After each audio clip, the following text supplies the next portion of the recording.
तो जैसा कि हमने पिछले पार्ट में देखा था कि जोशियान ने 5 एलिमेंटल्स ड्रैगन्स को समन करके उन सभी पर अटैक कर दिया था, लेकिन ज़िंग ने अपने डिवाइन ब्लड लाइन पावर का यूज करके वहां पर पांगो गॉड के इमेज को समन कर लिया था और उससे जोशियान पर अटैक कर दिया था, जिसकी वजह से जोशियान बहुत इंजर्ड हो गई थी, जिसकी वजह से वो सभी ड्रैगन्स भी अपने आप ही डिस्ट्रॉय हो जाते हैं। लेकिन जोशियान ने पांगो गॉड के इमेज को डिस्ट्रॉय कर दिया था और जोशियान और शियाओ में फाइट होने लगा था, जहां जोशियान ने शियाओ को गला पकड़ लिया था, जिसे देख करके ज़िंग शियाओ को बचाने के लिए चला गया था। अब इस पार्ट की शुरुआत में हम ज़िंग को देखते हैं, जहां वो शियाओ को बचाने के लिए चला गया था, जिसे अपने तरफ आता हुआ देखकर जोशियान शियाओ को ज़िंग की तरफ कर देती है। तो ज़िंग वहीं पर रुक जाता है और कहता है कि तुम क्या करना चाहती हो, लेकिन जोशियान को जवाब नहीं देती और शियाओ के गले को और तेज दबाने लगती है। तो उसके बाद एशियन टेम्पल का शील्ड प्रोजेक्शन फिर से शियाओ के अंदर चला जाता है, जिसकी वजह से वहां पर एक बहुत बड़ी एनर्जी रिलीज होती है, जिसकी वजह से शियाओ जोशियान के हाथों से छूट जाती है और जोशियान भी उस एनर्जी की वजह से दूर फेंक जाती है। तब ये देख करके ज़िंग तुरंत शियाओ को जाकर संभालने लगता है और उससे पूछता है कि शियाओ क्या तुम ठीक हो, जिस पर शियाओ बोलती है कि वो ठीक है, पर हम शियाओ की हालत देखते हैं जो कि थोड़ी खराब लग रही थी। तब ये देखकर जोशियान कहती है कि ये मेरी गलती थी कि मैंने तुम्हें कमजोर समझा, लेकिन कोई बात नहीं, अब ये गलती नहीं होगी। और ये बोलकर वो शियाओ पर अपने पावर से अटैक कर देती है। तो ये देख करके ज़िंग और उसके मास्टर शियाओ को बचाने के लिए अपने पावर से जोशियान के अटैक को रोकने लगते हैं और शियाओ भी अपने पावर से जोशियान के अटैक को रोकने लगती है और वो तीनों किसी तरह जोशियान के अटैक को रोक देते हैं। लेकिन जोशियान के अटैक के पावरफुल होने की वजह से वो सब जोशियान के पावर की वजह से थोड़ा सा पीछे हो जाते हैं। तब ये देख करके जोशियान तीनों से फाइट करने के लिए अपनी बॉडी की 2 क्लोन बना लेती है। तो ये देख करके ज़िंग एक क्लोन पर अटैक कर देता है। तब ज़िंग उस क्लोन में फाइट होने लगता है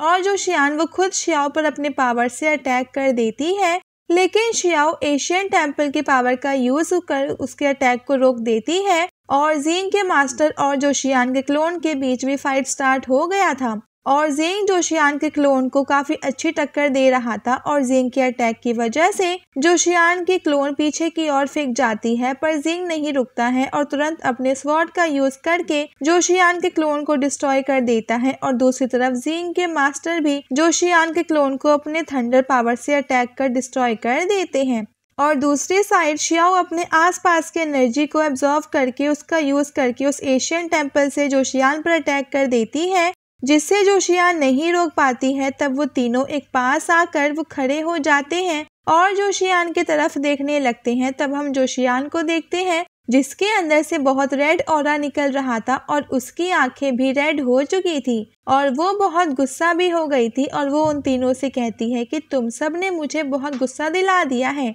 और अब तुम सबको कोई नहीं बचा सकता है। और ये बोलकर वो अपने किसी पावर का यूज करने लगती है, जिसकी वजह से वहां पर बहुत काले बादल आ जाते हैं और जोशियान अपने पावर से वहां पर एक बहुत ही पावरफुल फॉर्मेशन को क्रिएट करती है, जिसका नाम 9 हेवन मिस्टीरियस फॉर्मेशन होता है और वो उस फॉर्मेशन से उन तीनों पर अटैक कर देती है और वो तीनों अपने अपने पावर से उस फॉर्मेशन को रोकने की ट्राई करते हैं, पर वो सब कुछ नहीं कर पाते हैं। तब ये देख करके शियाओ तुरंत वहां पर एशियन टेम्पल को समन कर लेती है और उन तीनों गॉड किंग को एशियन टेम्पल के बाहर फेंक देती है, जहां पर वो तीनों गिरते हुए कहते हैं कि हम इतनी तेजी में क्यों उड़ रहे हैं। जिस पर ब्लैक गॉड किंग कहता है कि अगर तुम मुझसे पूछ रहे हो तो इसके बारे में मुझे भी कुछ नहीं पता है। तब व्हाइट गॉड किंग अपने पैलेस की हालत को देखकर कहता है कि मेरे पैलेस को किसने डिस्ट्रॉय कर दिया, और वो सभी अब वो खुद पर कंट्रोल पाने की कोशिश करने लगते हैं। जिस पर शियाओ अपने पावर का यूज करते हुए कहती है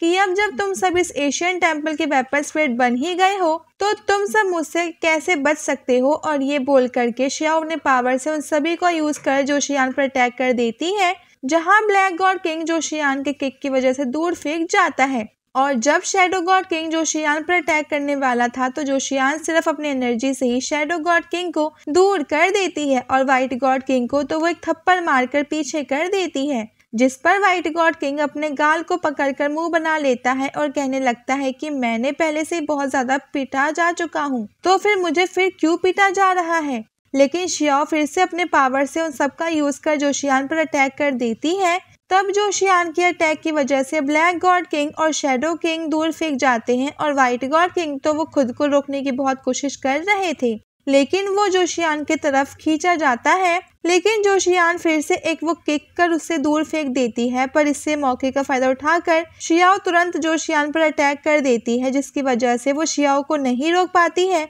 और शियाओ वो उस पर अटैक करके बोलती है कि मेरे फादर को मुझे वापस करो। और शियाओ के अटैक करने की वजह से वहाँ पर बहुत एनर्जी रिलीज होती है और शियाओ जोशियान के बॉडी के अंदर चली जाती है, जिसे देख करके व्हाइट गॉड किंग कहते हैं कि मुझे उस एशियन टेम्पल और उस छोटी लड़की का ऑरा महसूस नहीं हो रहा है। तब शैडो गॉड किंग बोलते हैं कि वो छोटी लड़की उस पर्सन के बॉडी के अंदर चली गई और इन सब चीज को देखकर जिंग और उसके मास्टर भी जोशियान के पास चले जाते हैं, जहां जिंग अपने मास्टर से पूछता है कि मास्टर अभी यहाँ पर क्या हुआ है, जिस पर उसके मास्टर कहते हैं कि एशियन टेम्पल के साथ शियाओ इसके बॉडी के अंदर चली गई है। जिसे सुनकर के जिंग कहता है तो अब हम क्या करें, हमें तुरंत इसकी बॉडी को डिस्ट्रॉय कर देना चाहिए। और ये बोल करके जिंग उसकी बॉडी को डिस्ट्रॉय करने के लिए तुरंत अपने स्वॉर्ड को बाहर निकाल लेता है, पर ऐसा करने से उसके मास्टर उसे रोक देते हैं और कहते हैं कि अगर तुम इसकी बॉडी को डिस्ट्रॉय कर दोगे तो इसकी बॉडी के अंदर शियाओ भी मारी जाएगी। जिस पर जिंग पूछता है तो मास्टर अब हमें क्या करना चाहिए, जिस पर उसके मास्टर कहते हैं कि तुम यहीं पर रुककर इसके बॉडी को प्रोटेक्ट करो, क्योंकि इसके बॉडी को अब वो कुछ भी होगा तो इसकी वजह से शियाओ डेंजर में आ सकती है और तब तक मैं इसके सोल वर्ल्ड में जाकर देखता हूँ। जिस पर जिंग अपने मास्टर से कहता है कि मास्टर आप रहने दीजिए, मैं चला जाता हूँ क्योंकि शियाओ को मैं फील कर सकता हूँ, जिसकी वजह से मैं उसे आसानी से ढूंढ सकता हूँ। तब ये सुनकर के उसके मास्टर इसके लिए वो अग्री हो जाते हैं और जिंग से कहते हैं तो ठीक है, मैं तुम्हारा यहाँ पर इंतजार करूंगा और जब तुम्हें शियाओ मिल जाएगी तो तुम उसे तुरंत लेकर बाहर आ जाना, क्योंकि तुम ज्यादा समय तक सोल वर्ल्ड में नहीं रह सकते हो तो तुम्हें 3 घंटे के अंदर वापस आना होगा। और वो अपने पावर का यूज करके जिंग के अंदर अपने सोल के एक पार्ट को डाल देते हैं और उससे कहते हैं कि अगर तुम इन 3 घंटों के अंदर बाहर नहीं आए तो मैं अपने सोल का यूज कर तुम्हारे बाहर निकाल दूंगा। जिस पर जिंग ठीक है बोलकर तुरंत जोशियान के बॉडी के अंदर चला जाता है। तब जिंग के वहां से जाते ही वो तीनों गॉड किंग जोशियान के बॉडी के पास आने लगते हैं, जिन्हें देख करके जिंग के मास्टर कहते हैं कि तुम तीनों क्या करना चाहते हो। जिस पर ब्लैक गॉड किंग बोलता है कि ओल्ड मैन तुमने अभी कहा है कि अगर हम इसके बॉडी को डिस्ट्रॉय कर देते हैं तो वो छोटी लड़की भी मारी जाएगी। जिस पर जिंग मास्टर कहते हैं कि हाँ तुम सही बोल रहे हो, मैंने यही कहा था, लेकिन अगर तुम सब इसे मानना चाहते हो तो तुम तीनों के आसपास उतना स्ट्रेंथ होना चाहिए। और ये बोल करके वो अपने एनर्जी से उन तीनों को दूर कर देते हैं। तब हम जोशियान के सोल वर्ल्ड में देखते हैं, जहाँ जोशियान उन दोनों को वहाँ पर देखकर कहती है कि अब तुम दोनों यहाँ पर आ ही गए हो तो यहाँ से वापस जिंदा जाने के बारे में तुम मत सोचना। जिस पर वो दोनों गुस्सा हो जाता है। तब वो फिर से बोलती है कि मैं तुम दोनों के सोल पावर को सोख लूंगी और तुम दोनों को अपने लिए यूज करूंगी। जिस पर शियाओ गुस्से में बोलती है कि तुम बहुत बुरी औरत, मैं तुम्हें जरूर हरा दूंगी। तब ये सुन करके जोशियान हंसने लगती है और शियाओ के फादर की बॉडी को वहां पर ला देती है, जिसे देख करके शियाओ थोड़ा परेशान हो जाती है। और अब इसी के साथ ये पार्ट यहीं पे एंड हो जाता है। Thanks for watching.